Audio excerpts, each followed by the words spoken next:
Late we start stereo isomerism. बेटा stereo isomerism, stereo शब्द को पहले समझो। स्टीरियो आइसोमेरिज्म बेटा घर में कई बारी सुना होगा स्टीरियो सिस्टम, है ना। आप लोग बोलते स्टीरियो सिस्टम, स्टीरियो वॉइस, है ना, या stereo speakers. What that stereo means? बेटा स्टीरियो का मतलब होता है स्पेशियल अरेंजमेंट। क्या मतलब होता है? स्पेशियल अरेंजमेंट, स्पेस में अरेंजमेंट, इसको बोलते हैं स्टीरियो। तो जब कभी मॉलिक्यूल्स का हमारे पास मॉलिक्यूलर फॉर्मूला सेम हो और यहां पे स्ट्रक्चरल फॉर्मूला भी क्या होगा? सेम होगा, सिर्फ स्पेस में अरेंजमेंट डिफरेंट होगी।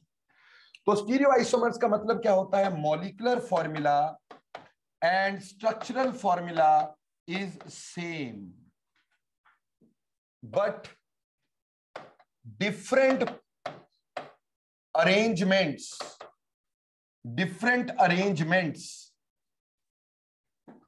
in स्पेस में अरेंजमेंट का डिफरेंस है।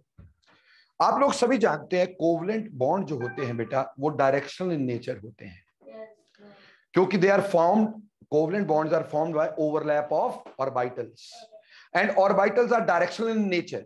जैसे px aligns on the x-axis, py aligns on y-axis, pz aligns on z-axis.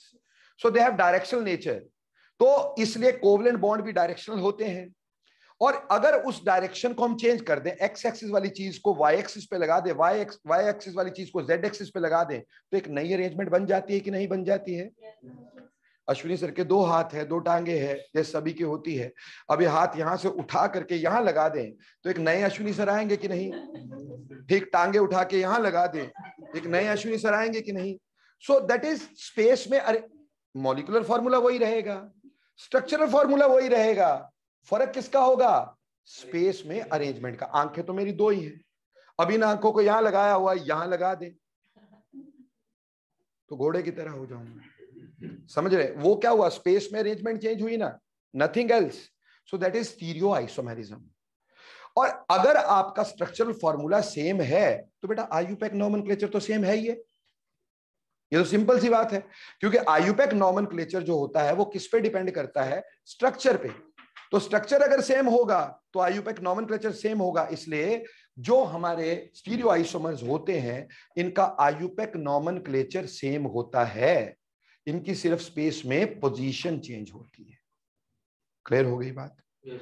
अब इन स्टीरियो आइसोमेरिज्म में से जो पहला आइसोमेरिज्म मैं आपके साथ डिस्कस करूंगा, वेरी इंपॉर्टेंट, जिसको हम बोलेंगे conformational isomerism. Conformational isomerism, conformational isomerism. बेटे कन्फर्मेशनल आइसोमेरिज्म आपके हाइड्रोकार्बन चैप्टर का पार्ट है, ठीक है? हाइड्रोकार्बन में ये दिया हुआ है। कन्फर्मेशनल आइसोमेरिज्म जो होता है, हम ये कहते हैं different arrangements obtained by rotation of carbon carbon bond. Different arrangements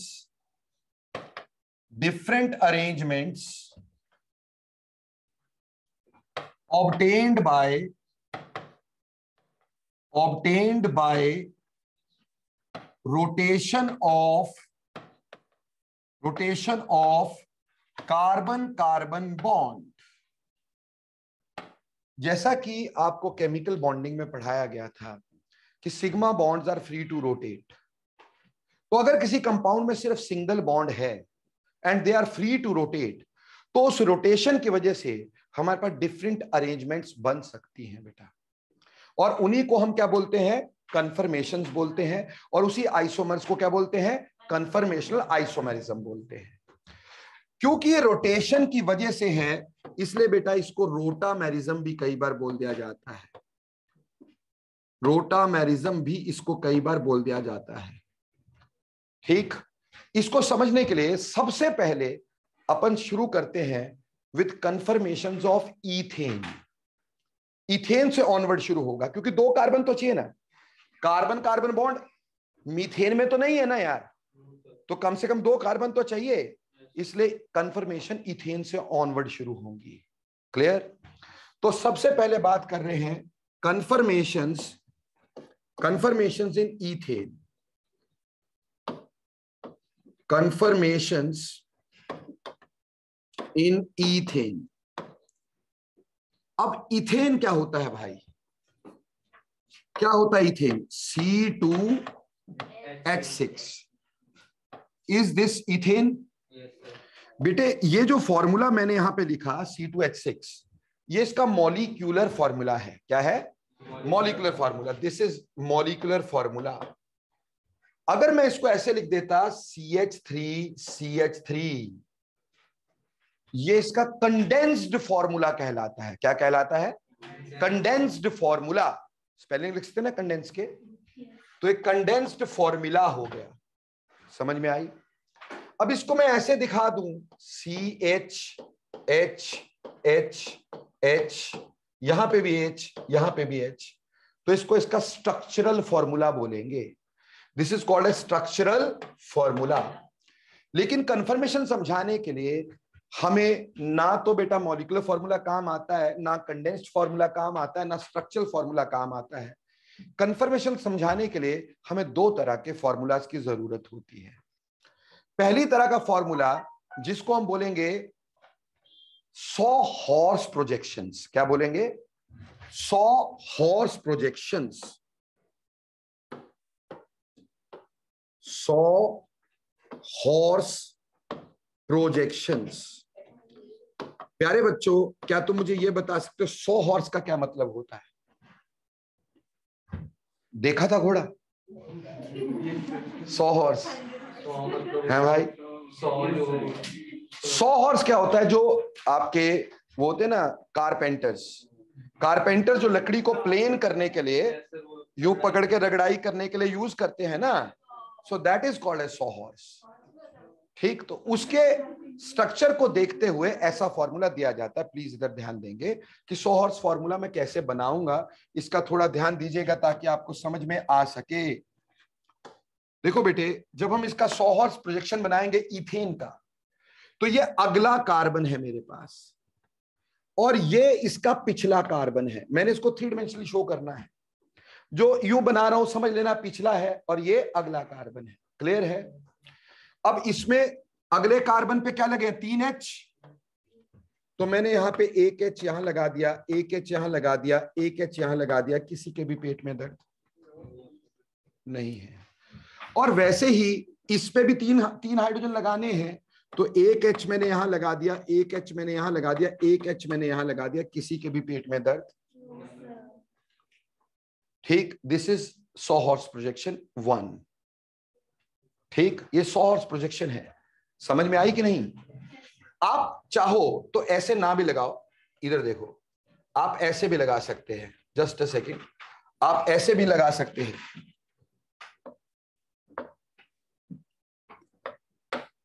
ये पिछले वाला हाइड्रोजन यहां, ये यहां, ये यहां, तो भी कोई बात नहीं है। 3 हाइड्रोजन अगले कार्बन पे, 3 हाइड्रोजन पिछले कार्बन पे हमने ऐसा बनाना है। तो जैसे वो पकड़ते हैं ना भाई, यहां से पकड़ के यूं रगड़ाई करेंगे ना, so this is like 100 horse, इसलिए इसको 100 हॉर्स प्रोजेक्शन बोलते हैं। अब एक और तरह का फॉर्मूला यहां समझना, इसी को मैं लिखूंगा न्यूमैन प्रोजेक्शन में। Newman's projection. बेटा न्यूमैन नए आदमी की प्रोजेक्शन का मतलब नहीं है।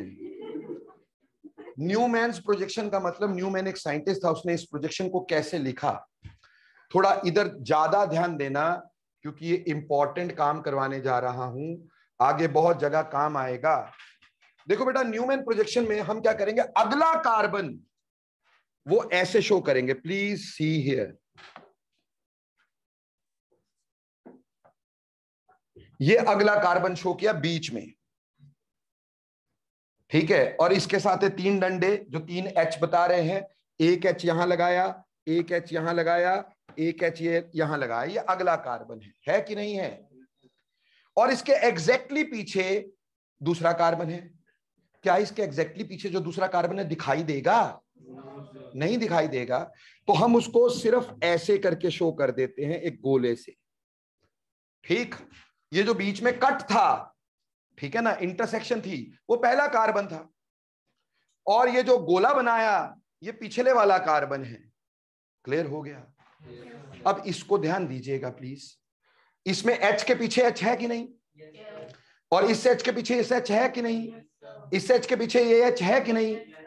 तो मेरे प्यारे बच्चों, हमारे पास जब इसको बनाओगे तो पिछले वाला मैं थोड़ा अलग कलर से बना दूं, चलेगा, ताकि दिखाई दे हमें।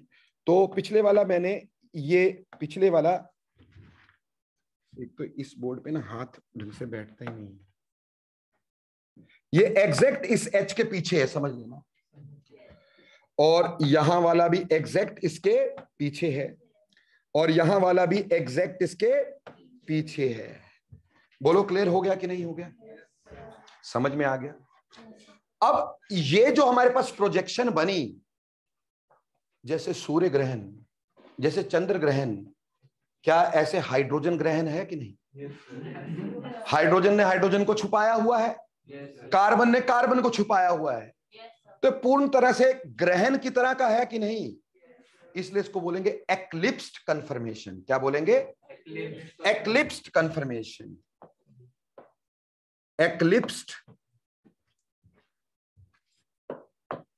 एक्लिप्स्ड कन्फर्मेशन, बिल्कुल जैसे ग्रहण लगा हो वैसे एक्लिप्स्ड कन्फर्मेशन होगी। बोलो क्लियर? अब बेटे जैसे ये कार्बन में सिंगल बॉन्ड है and single bonds are free to rotate, तो बेटा ये रोटेट करेगा, हर डिग्री हर मिनट पर एक नई अरेंजमेंट आएगी। अभी हाइड्रोजन बिल्कुल पीछे था, ये समझो, ये हाइड्रोजन अगले वाला, ये हाइड्रोजन पीछे वाला, अभी 1 डिग्री रोटेट किया, थोड़ा सा दिखाई दिया ना, एक अलग अरेंजमेंट आई, 1 डिग्री और रोटेट किया, अलग अरेंजमेंट आई, 1 डिग्री और, तो जितनी जितनी डिग्री, मतलब हर डिग्री हर मिनट पर एक नई अरेंजमेंट आ रही है। हर डिग्री, डिग्री का अगला पार्ट क्या होता है? मिनट, मिनट से अगला पार्ट क्या होता है? तो हर डिग्री हर मिनट हर सेकंड पे एक नई अरेंजमेंट आ रही है। इसलिए किसी भी चीज की कन्फर्मेशंस इनफाइनाइट होती हैं, किसी भी चीज की कन्फर्मेशंस इनफाइनाइट होती हैं। अगर कोई बोले कि इथेन की कितनी कन्फर्मेशन है, बोलोगे इनफाइनाइट है। क्यों है इनफाइनाइट? क्योंकि हर डिग्री हर मिनट पर एक नई कन्फर्मेशन हमारे सामने आ जाएगी। क्लियर? आपने हाथ यूं रखा, एक अलग अरेंजमेंट है, मैंने यूं किया, एक अलग अरेंजमेंट है, यूं किया, एक अलग अरेंजमेंट है, तो हर डिग्री हर मिनट पे एक नई अरेंजमेंट आ जाएगी। इसलिए किसी भी चीज की कन्फर्मेशंस आर ऑलवेज इनफाइनाइट। अब इनफाइनाइट कन्फर्मेशंस को पढ़ने के लिए तो इनफाइनाइट समय चाहिए, और इनफाइनाइट हमारे पास टाइम है नहीं। तो हम क्या करते हैं, हम उतनी की कन्फर्मेशन पढ़ लेते हैं जिससे मतलब एक दूसरे से वास्ट डिफरेंस हो जिसमें। जैसे अगर आप इसको, यहां पे कितने एटम है देखा जाए, इस सर्कल के आसपास कितने एटम लगे हैं? 3 हरे, 3 येलो वाले और 3 ऑरेंज वाले। तो एक्चुअली इस सर्कल के आसपास 6 एटम है ना। अगर इन 6 एटम को मैक्सिमम डिस्टेंस पे ले जाना हो, एक दूसरे से मैक्सिमम डिस्टेंस पे ले जाना हो, तो बोलो कितना डिग्री एंगल आना चाहिए इनके बीच में? 60 डिग्री, क्योंकि 360 divided by 6 that is 60 degree. तो से मैंने इसको 60 डिग्री रोटेटा, ठीक। अब मैं जब इसको 60 डिग्री रोटेटूंगा तो ये वाला, कोई नहीं, ये वाला कार्बन तो ऐसे ही दिखाई देगा, अगले वाले को मैं एज इट इज शो कर देता हूं, जैसा था वैसा ही बना दिया भाई मैंने, ठीक। और पिछले वाले कार्बन को रोटेटा, तो यहां से 60 डिग्री आगे ले गया, ध्यान देना 60 डिग्री आगे ले गया, तो ये वाला H थोड़ा ऐसे को आ जाएगा कि नहीं? बोलो, ये वाला आगे, ये वाला ऐसे आ जाएगा कि नहीं? और ये वाला ऐसे आ जाएगा, आएगा कि नहीं आएगा भाई? ठीक। अब इसकी वजह से अगर इसकी न्यूमैन प्रोजेक्शन में बनाऊंगा 60 डिग्री रोटेट करने के बाद, तो 60 डिग्री रोटेट जब करूंगा तो यहां पे आएगा C, अगले वाला कार्बन हमें ऐसे दिखाई देगा, ये अगले वाले कार्बन को तो जैसा था वैसे ही रखा, हमने कुछ नहीं छेड़ा इसको, और इस पे H जो थे अपनी जगह पे लगे हुए हैं कि नहीं? और ये पिछला कार्बन है, पिछले कार्बन पे हमारे पास ऑरेंज कलर के हाइड्रोजन थे, ठीक है जी। तो हमने अब वो 60 डिग्री रोटेट किए हैं, तो वो यहां पे एक हाइड्रोजन यहां आ गया, एक हाइड्रोजन यहां आ गया, और एक हाइड्रोजन यहां आ गया कि नहीं आ गया? बोलो क्लियर। और इनके बीच में एंगल 60 डिग्री का आ गया, ठीक। ये जो इस कार्बन और हाइड्रोजन के बीच का ये जो एंगल आया ना बेटा, ये जो कि 60 डिग्री है, इसको बोलते हैं डाईहेड्रल एंगल। क्या बोलते हैं? Dihedral angle.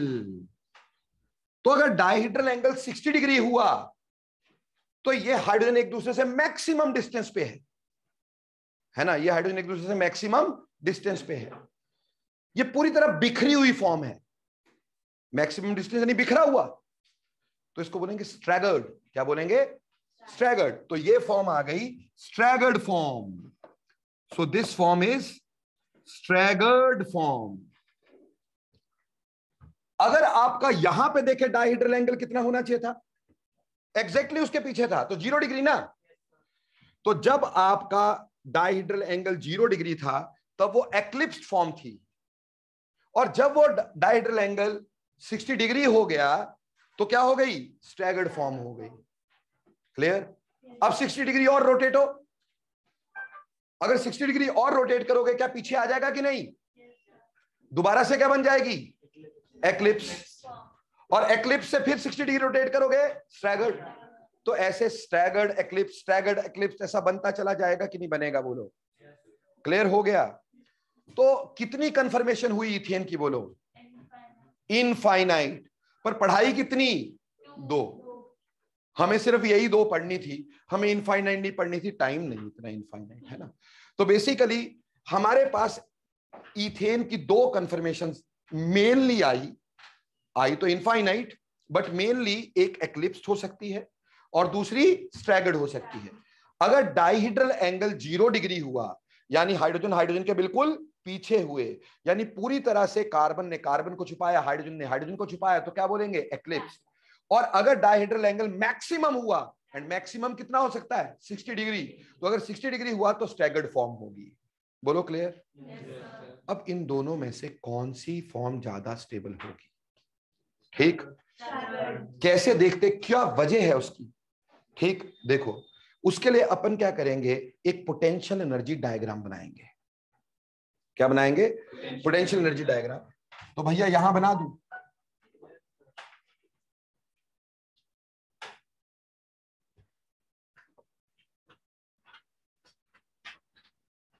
प्यारे बच्चों, इस साइड मैंने ले लिया पोटेंशियल एनर्जी, इस साइड क्या ले लिया?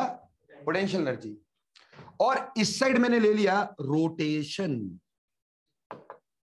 रोटेशन, रोटेशन किसकी? डायहेड्रल एंगल की। बेसिकली हमने इस साइड क्या लिया? Dihedral angle.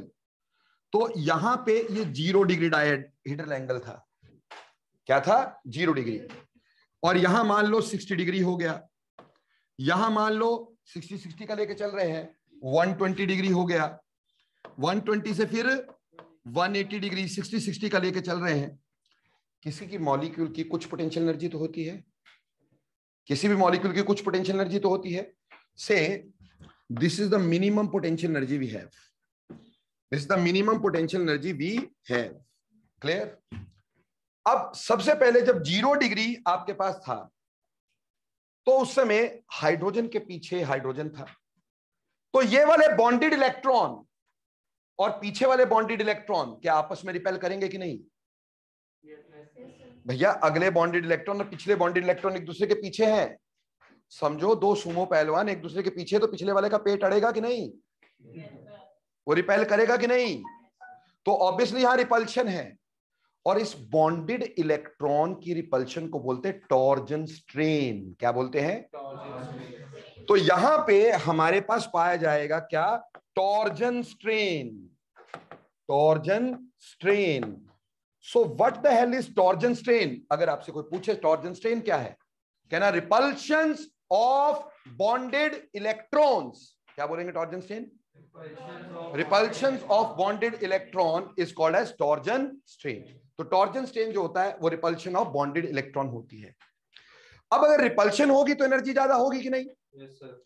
तो मान लेते हैं 0 डिग्री पे इतनी एनर्जी थी एक्लिप्स्ड फॉर्म की, जब 0 डिग्री डायहेड्रल एंगल था, एक्लिप्स फॉर्म की एनर्जी इतनी थी।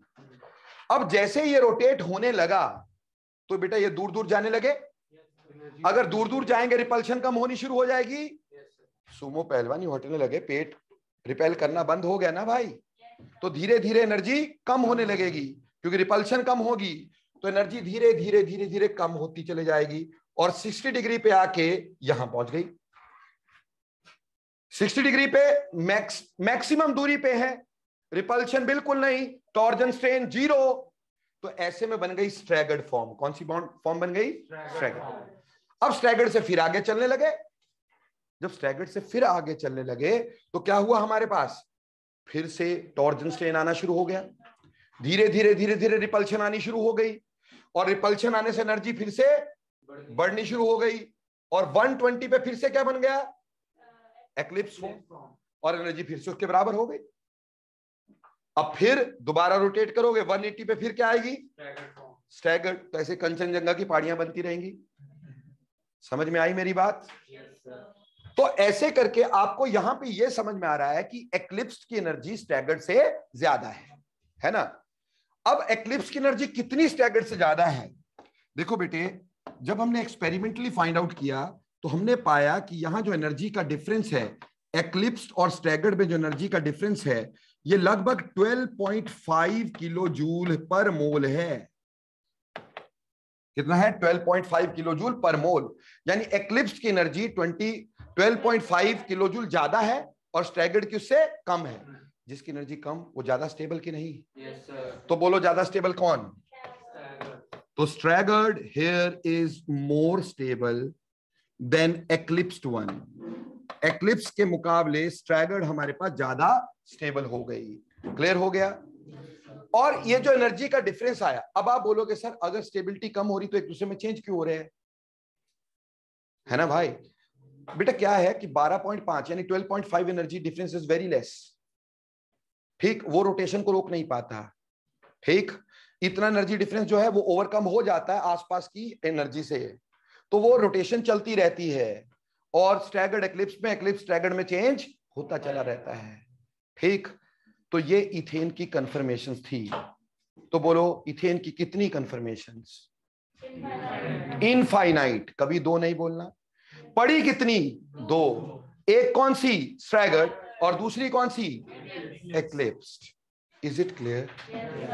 तो ये पहली तरह की आपने पढ़ी मेरे साथ कन्फर्मेशनल आइसोमरिज्म में इथेन का कन्फर्मेशन। आपके +1 में इतना सा करा के छोड़ देते हैं, है ना? पर अब मेरे साथ पढ़ रहे, दुख तो दूंगा ही ना। तो आगे चले जी, ये लिख लिया होगा। अब चलते हैं कन्फर्मेशंस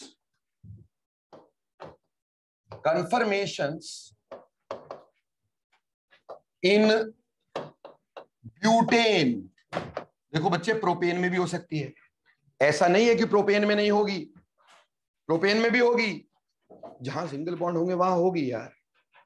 तो ब्यूटेन की ज्यादा इंपॉर्टेंट है, समझाने में ज्यादा मजा आता है, इसलिए ब्यूटेन की पहले ले रहा हूं और प्रोपेन की आप खुद बना लेंगे उसके बाद।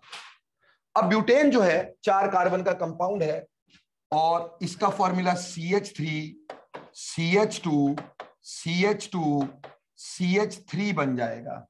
बोलो यही होगा कि नहीं होगा? देखो बेटा, कंफर्मेशन हम बना सकते हैं इसकी फर्स्ट कार्बन के राउंड भी और सेकंड, थर्ड, फोर्थ। हम फर्स्ट और सेकंड के राउंड भी बना सकते हैं, हम थर्ड और फोर्थ के राउंड भी बना सकते हैं, हम थर्ड और फोर्थ पे बना सकते हैं, सेकंड और थर्ड पे बना सकते हैं। हालांकि इंपॉर्टेंट सिर्फ सेकंड और थर्ड की कंफर्मेशंस हैं, बट सिर्फ for the sake of study मैं पहले बता रहा हूं confirmations of butane, confirmations around first and second carbon.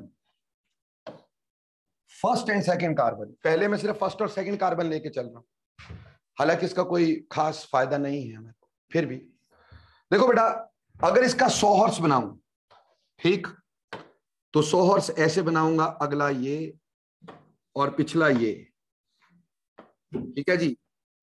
अगला कार्बन जो है, फर्स्ट कार्बन, उस पे क्या लगे हुए हैं, H, तो यहां H, यहां H, यहां H, यहां H, यहां H। लेकिन खास बात देखिएगा प्लीज, ठीक, हमारे पास अगर फर्स्ट और सेकंड कार्बन में देखें तो फर्स्ट कार्बन में तीनों H हैं, लेकिन सेकंड कार्बन में 2 H हैं और एक C2H5 है। क्या है, C2H5। कंबाइंड ग्रुप ये C2H5 लिखा जा सकता है कि नहीं? Yes, sir. CH2CH3 C2H5। Yes, sir. तो इसको कुल मिला के मैं ऐसे लिख सकता हूं, C2H5 यहां लिख देते हैं, ये H, ये H। Is it clear? अब ये तो इसका 100 हॉर्स हुआ। अब थोड़ा इसका ना मैं आपको न्यूमैन बना के दिखा देता हूं। इसका न्यूमैन कैसे बनाओगे भाई लोग? न्यूमैन में अगला कार्बन हमारे पास, सारी जगह से एक ही कलर आ रहा है। अगला कार्बन ये है, इस पे H है, इधर भी H है और इधर भी H है। क्लियर? अब बेटा ये पिछला कार्बन है, पिछले कार्बन पे ऊपर क्या लगा है, C2H5, यानी ये पिछले कार्बन पे C2H5 है और यहां पे H, यहां पे H। ये बन गया बेटा जी। अब एक बात बताओ, अगर सात्विक के पीछे मेरे को खड़े करोगे दिखाई दूंगा कि नहीं? ऑब्वियस सी बात है यार, है ना? बांस के पीछे ताड़ का पेड़ दिखाई तो देगा ना। तो उसी तरह से H के पीछे C2H5 क्या दिखाई देगा कि नहीं दिखाई देगा? दिखाई देगा। तो क्या फुली एक्लिप्स्ड बोल सकते हो? फुली एक्लिप्स्ड तो नहीं है, इसमें आधा ग्रहण लगा हुआ है, तो क्या बोलेंगे? पार्शली एक्लिप्स्ड। बिल्कुल सही, इसको बोलेंगे पार्शली एक्लिप्स्ड। पार्शली एक्लिप्स्ड। बोलो क्लियर और नॉट? अब वैसे वही रोटेट करना है जैसे हम करते आ रहे हैं। मान लो 60 डिग्री, वैसे तो इसकी भी कितनी कन्फर्मेशंस? इनफाइनाइट कन्फर्मेशंस, है ना? हर डिग्री हर मिनट पे एक नई अरेंजमेंट, तो इनफाइनाइट कन्फर्मेशन पर रोटेट कितना करेंगे? 60 डिग्री। 60 डिग्री रोटेट किया तो बेटा जी अगला तो हमारे पास कुछ ऐसा बन गया, जैसा था वो तो हम छेड़ते नहीं, अगले वाले कार्बन को नहीं छेड़ते होते हैं। और पिछले वाले कार्बन जो है उस पे बेटा अब हमने 60 डिग्री रोटेट किया तो हमारे पास कुछ ऐसा आ जाएगा। यहां पे आएगा C2H5, है ना जी? यहां आएगा H, यहां आएगा H, ठीक। अब इसका न्यूमैन बनाओगे तो भैया आगे वाला कार्बन ये, इस पे H, यहां पे H, यहां पे H और यहां पर क्या आएगा? C2H5, यहां H और यहां H, है ना जी? क्लियर है बेटे? इस C2H5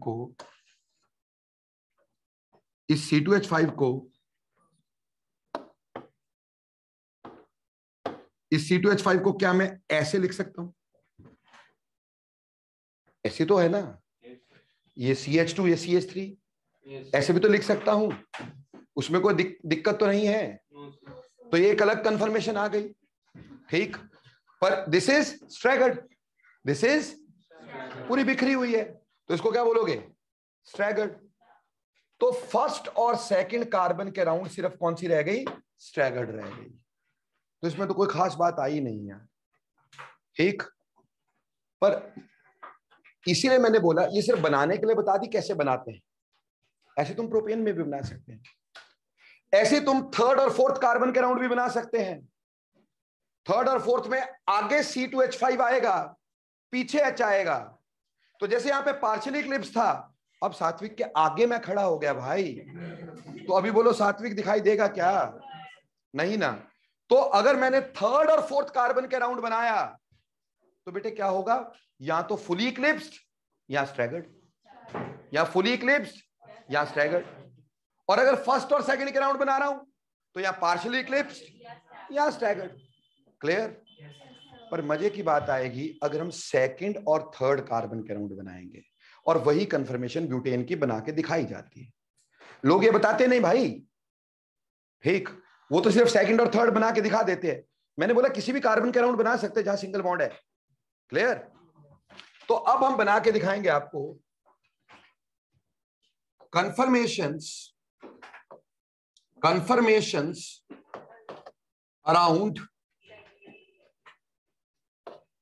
second and third carbon in butane। Butane था CH3 CH2 CH2 CH3 1 2 3 4, और हमारा सेकंड और थर्ड कार्बन है। बेटे मैं इसकी सीधे न्यूमैन बना दूं तुम्हें? सॉहॉर्स तो खुद बना लोगे अभी, समझ तो आई गया सॉहॉर्स। मैं न्यूमैन बना रहा हूं, तो मैंने अगला कार्बन पकड़ा जी, सेकंड वाला ये। अब सेकंड कार्बन पे क्या क्या लगा है भाई? CH3 लगा है, H लगा है, H लगा, यही है ना भाई? सेकंड कार्बन पे 2 H 1 CH3, और जो पिछले वाला कार्बन है उस पे भी तो यही है, 2 H हैं और 1 CH3 है कि नहीं? तो प्यारे बच्चे मैंने CH3 के पीछे CH3 लिख दिया, यहां मैंने H लिख दिया, और यहां पे भी मैंने H लिख दिया। बोलो क्या हो गया? ये पूर्ण ग्रहण। तो क्या बोलेंगे? फुली एक्लिप्स्ड। ये फुली एक्लिप्स्ड हो गई। बोलो समझ में आता है?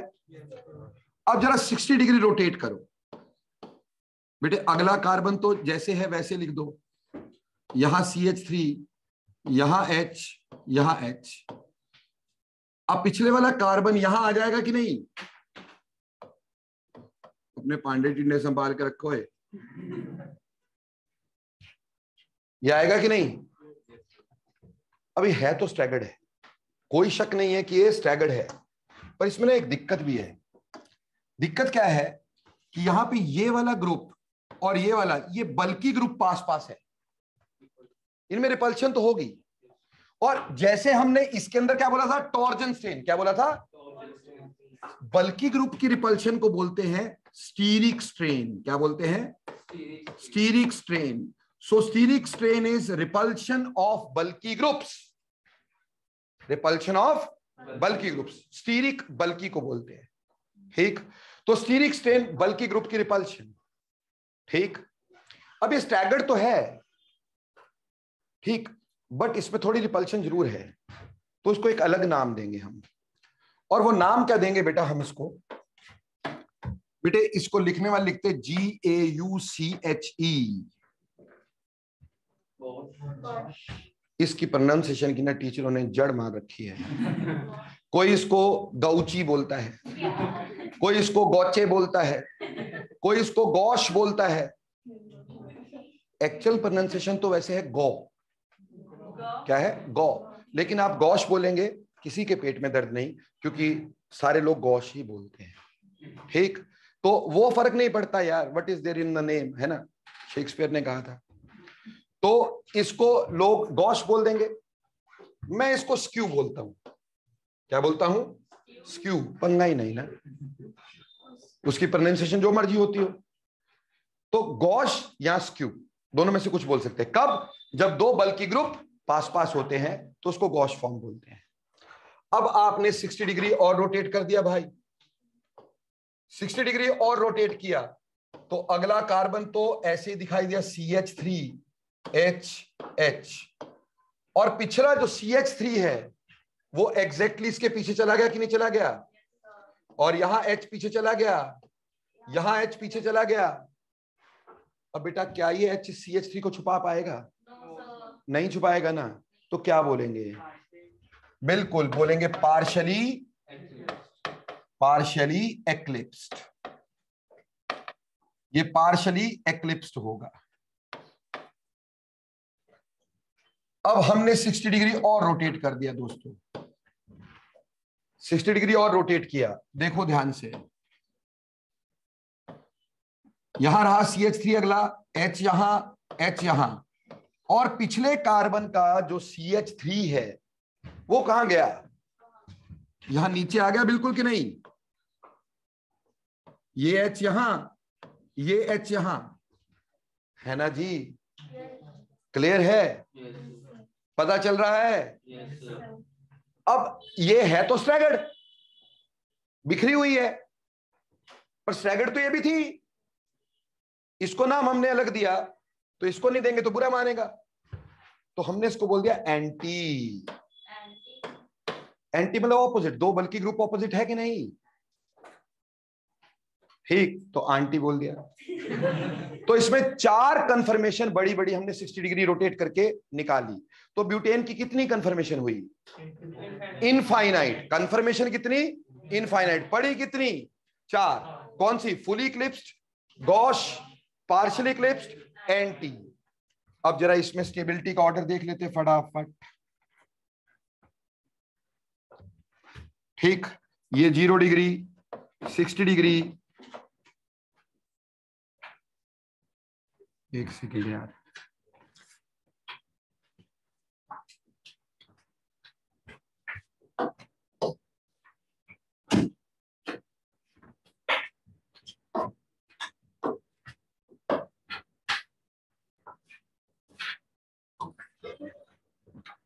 ये 0 degree, 60 degree, 120 degree, 180 degree, and so and fourth.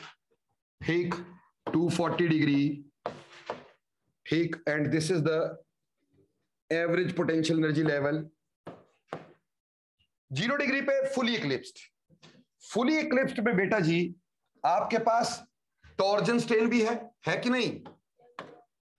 Torsion strain भी है, और दूसरी बात बल्कि ग्रुप भी साथ में है, तो यहां पे स्टीरिक स्ट्रेन भी है। दोनों तरह के स्ट्रेन पाए जाते हैं, यानी दोनों रिपल्शन है, बल्कि ग्रुप की रिपल्शन भी है और टॉर्जन स्ट्रेन भी है। इन दोनों स्ट्रेन की वजह से इसकी एनर्जी ज्यादा होगी कि नहीं होगी? तो ऑब्वियसली आपके पास एनर्जी सबसे ज्यादा किसकी आ गई? सबसे ज्यादा एनर्जी ज्यादा किसकी आ गई बोलो?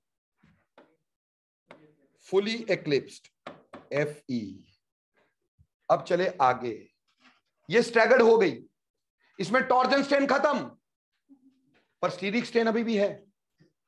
टॉर्जन स्ट्रेन खत्म हुआ, स्टीरिक नहीं खत्म हुआ, इसलिए ये एनर्जी थोड़ी कम तो हुई 60 डिग्री पे, पर बहुत ज्यादा कम नहीं हुई। अब उसके बाद वहां आ जाओ, पार्शियल इक्लिप्स्ड। तो ये आपकी गॉश बन गई थी। पार्शियल इक्लिप्स में फिर से टॉर्जन स्ट्रेन होगा, बट स्टीरिक स्ट्रेन नहीं होगा। टॉर्जन स्ट्रेन तो होगा ना, इस वजह से एनर्जी थोड़ी सी बढ़ जाएगी, बट बेटे फुली इक्लिप्स से कम रहेगी। फुली इक्लिप्स से कम रहेगी, रहेगी कि नहीं? तो 120 डिग्री पे हमारे पास, 120 डिग्री पे अगर देखेंगे तो वो बन गया पार्शियली एक्लिप्स्ड, जो फुली एक्लिप्स से थोड़ी कम एनर्जी वाला है। और रही बात उसके बाद, चलो आगे 180 पे, तो ना टॉर्जन स्ट्रेन और ना स्टीरिक स्ट्रेन, तो एनर्जी इज मिनिमम, तो एंटी की एनर्जी मिनिमम। अब एंटी से आगे चलो तो फिर आएगी आपके पास गॉश। ठीक है जी, क्यों जी? गॉश, क्योंकि इसको अगर आप यहां पे लिखे, सॉरी गॉश नहीं, पार्शियली एक्लिप्स्ड, पार्शियली एक्लिप्स्ड, पार्शियली एक्लिप्स से फिर से गॉश, और गॉश से फिर से फुली एक्लिप्स्ड, ऐसे से करते चले जाएंगे भाई। तो अब हमें अच्छे से समझ में आ गया कि इसमें सबसे स्टेबल कौन सी हो गई? Anti is most stable, then we have gauche, then we have partially eclipsed, और सबसे कम स्टेबल फुली इक्लिप्स्ड या एक्लिप्स्ड। क्लियर? फुली इक्लिप्स्ड लिख दो और यहां फिर एक्लिप्स्ड लिख दो। क्लियर हो गया? इसमें जो एनर्जी के डिफरेंस है ना, अलग अलग बुक में अलग अलग दे रखे हैं।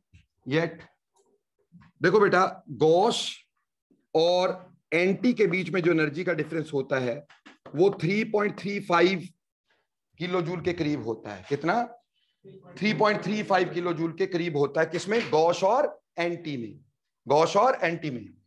पार्शियली इक्लिप्स और एंटी में 9.7 किलो जूल के करीब एनर्जी का डिफरेंस होता है। हालांकि अलग अलग बुक में अलग अलग मिलेगा, बट अप्रोक्सीमेटली। और रही बात फुली इक्लिप्स्ड और एंटी में, लगभग 15.6 किलो जूल का डिफरेंस होता है। समझ में आई बात? तो इसलिए anti is more stable, then gauche, then partially eclipse, then fully eclipsed. तो बोलो बेटा, ब्यूटेन की कंफर्मेशन समझ में आई कि नहीं आई? पर अगली बार तुम्हें समझाऊंगा कि कहां gosh form becomes more stable then anti. कई जगहों पे, अभी यहां पे एंटी सबसे स्टेबल है ना। सो अगली बार हम करेंगे गॉश फॉर्म एंटी से स्टेबल कब हो सकती है, ठीक। और एक पढ़ाऊंगा साइक्लोहेक्सेन की कंफर्मेशंस, साइक्लोहेक्सेन की कंफर्मेशंस। सो उम्मीद करता हूं कंफर्मेशंस क्लियर हुई होंगी। ऑनलाइन वाले बच्चों सब समझ में आया?